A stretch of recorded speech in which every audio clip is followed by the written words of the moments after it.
Hello, this is Darcy Jackal from YouTube, and I decided to go ahead and do a walkthrough of Submachine 0 through probably 7 or 8, I forgot how many there are now, but since it's like I've played most of these games like 100 zillion times, might as well just go ahead and do walkthroughs for them because I'm bored and I really have nothing else to do and it sounded kind of fun. I really don't know if anybody's actually going to be watching these, but if you do, hey, great for you. Okay, first of all, where to find the games. I am on pastelgames.com. You can see it right here in the upper left-hand corner of the recorded screen. I mean, you can also find these games on other websites like arcadetown.com or Free Game or like I really don't remember that one. It's been so long since I've been on it. But Pastel Games is normally the one that I really like to go to for these click and find games. Just because you can go and you can find them and it's so easy. The other thing I should probably say is that I really do like to talk. So if I talk too much, just leave it in the comments and say, hey, you're talking too much. You can tone it down a little bit. But don't be like, mean. There's really no point in being mean. Because if you are mean, I'll just tune you out because you're not worth the effort. But anyway, just again, don't be mean. Please, it's so not nice. Anyway, where I went to go to the games, just go up to games and go to Flash Games. Unless you have an iPhone and you're going to play it on your iPhone, then go to iPhone Games. But we'll go ahead and go to Flash Games if you have a computer. And, okay, so there are 8 Submachine levels. I think I've only played this one once, so I'm definitely going to go over it quite a few more times before I do a walkthrough for that one. But I do love Covert Front. They're made by the same guy, same programmer. It's also his art, which I really enjoy. It's actually really cool. But there are 4 Covert Front games, and I may do walkthroughs on those too. Those are pretty fun, and they also, in a way, they connect with the Submachine games. But unless you're going to play these on your own, I'm not going to spoil the surprise. But anyway, you see that they have a lot of games here on Pastel. And what we're going to be looking for is Submachine 0. It's right here. Now with Submachine 0, I don't think it was actually the first one to come out. Because I remember a long time ago when Submachine 1 was out when I first found that game. Submachine 2 and 3 were also out, and I don't remember when that game actually came out on the internet, but the latest one is Submachine 8, and that was published this year, well, in 2012, and yeah, so basically just count back 8 years from 2012 and you have when Submachine 1 was published. I don't remember when Submachine 0 was published because I don't remember it being around when Submachine 1 was first put out, and I don't remember when FLF came out either, but the FLF is weird. It is definitely not my favorite, but I might do a walkthrough for that one too. Anyway, we're going to click on it.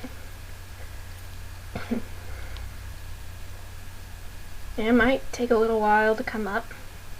This computer's old.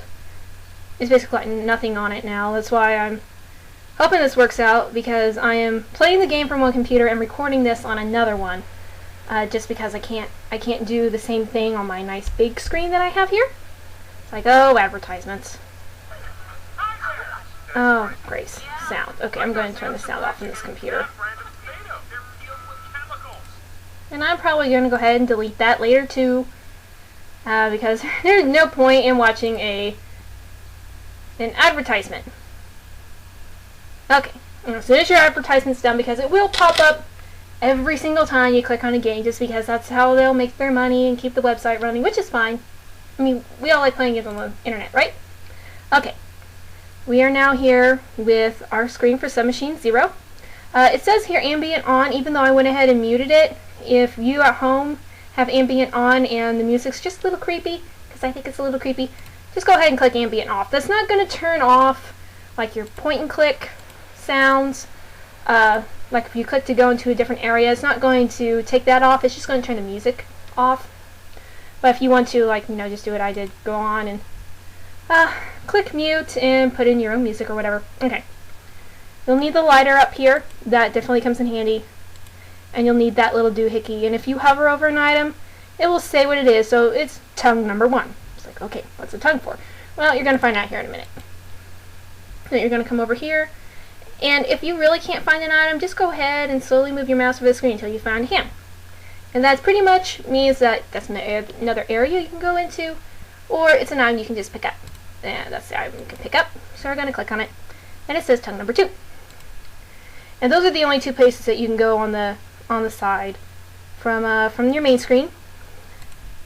And you see these dragons have their mouths open. Well, we're going to see there. So tongue number 2 goes over on the left and tongue 1 goes on the right. And then click the door. Yay, we got inside. Okay. And here's the best part with the lighter. That's all it does. That's all it does. It just turns off the light for you. Now, if you've never played this game before, there's really no way to die on these games. It's just point and click and collect items and use your brain to see how you can use them. Granted, a lot of the times it can be really weird on how these items are collected, especially in the last couple of games, because like Submachine, I want to say 3 is probably one of the easiest games. 1, 2, 3, and especially 0 are the easiest games in this set. 4 is pretty alright, but then 5, 6, 7, 8, they get harder as you go up. They get really hard because you have to remember certain things with portals. And anyway, if you want to go ahead and do that by yourself, I will let you figure it out. Anyway, when you can't go into an area, you want to be able to click on it. But like I said, you can't die. And there's no time, so, you know, you can take as long as you want. Okay, so there's nothing over here. So we'll go over to the right. Maybe. And again, we are blocked. But we're not anymore. Yay. Okay. So just remember, just go ahead and click that so that way you can get somewhere. This next room here, it's kind of important. I want to go ahead and show it to you. See these symbols above these little doorway plaque thingies? Those are important. And pretty much for every single Submachine game, there's always going to be some sort of symbol or hint or clue about something that you'll need. I know in the later, especially 1 through 8, I think it's 1 through 8, all of them, you will find papers, journal slots, or something that will have clues for you, so you don't have to read through every single one, but it sure would help, especially when it comes to Submachine 2. You'll need those clues.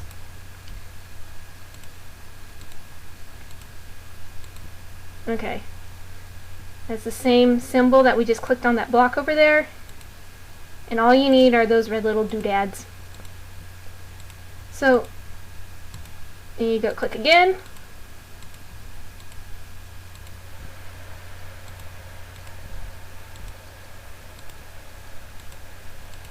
And one more time.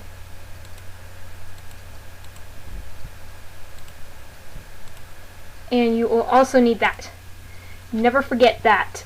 Otherwise you won't be able to progress through the game. Now you're probably wondering, why is she referring to other Submachine games? We're not on other Submachine games. This is 0. Well, yes, this is 0. It's the easiest game in the set of these games. By far the easiest. It's pretty much like an introduction to the rest of them. So when I say look out for some other stuff in these other games, I mean it. You will need those clues to find out where you're headed. Okay, so you go ahead and use this plaque to get through, and voila, you get through. It's pretty simple. Now I don't think there's really any particular order that you have to put these red doodads in. But, you know, if you can't put it in, like say if you can't put the middle one in first, then it probably won't let you do it. So that's pretty simple, just start with another one. And that's it. That is Submachine 0. Easiest part of the game. It's, like I said before, it's pretty much just an introduction to the whole set.